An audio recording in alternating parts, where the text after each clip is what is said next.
Votes for 16-year-olds have been blocked without a vote in a farcical House of Commons fight. Furious Labour MPs shouted shame, as they claim Tory tactics had killed off their bid to lower the voting age from 18.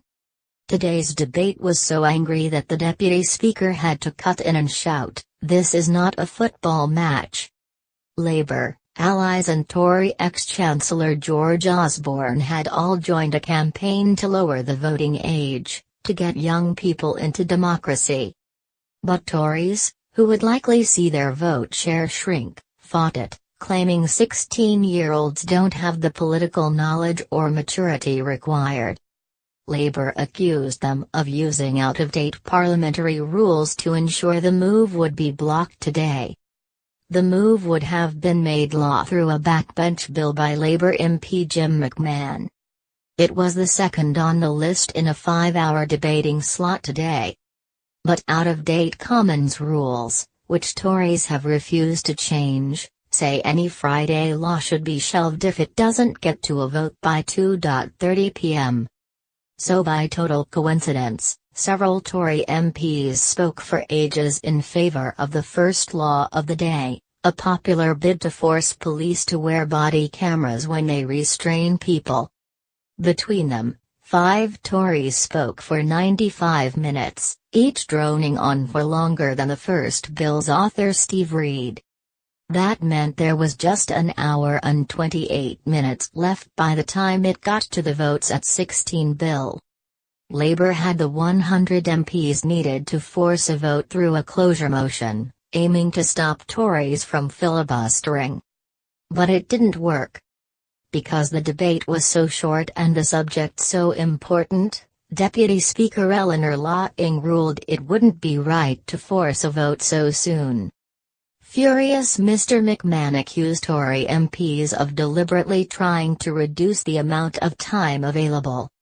And he sarcastically claimed Cheryl Murray, a Tory who said she did no such thing, was almost a shoo-in for the Amateur Dramatic Society. He warned, 16 and 17-year-olds today might be denied the right to vote.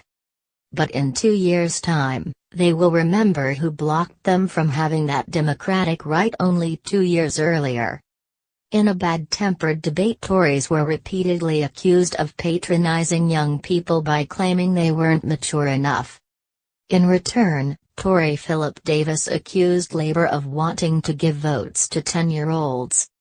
Tory Bernard Jenkins said North Korea had a lower voting age, proving it doesn't necessarily work, even though North Korea is a secretive autocracy led by a self-proclaimed godlike figure.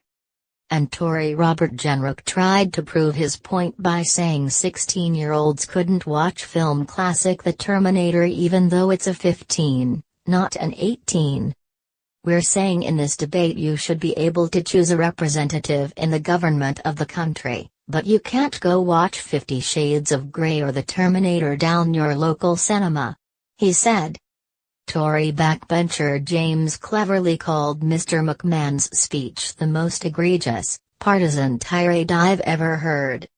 Shadow Cabinet Office Minister Cat Smith, for Labour, hit back that MPs had a historic opportunity to extend the franchise.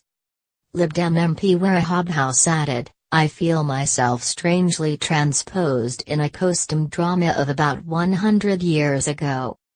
Those people who resisted the women's vote, came out with exactly these arguments of immaturity and disinterest and that women wouldn't know what they were talking about.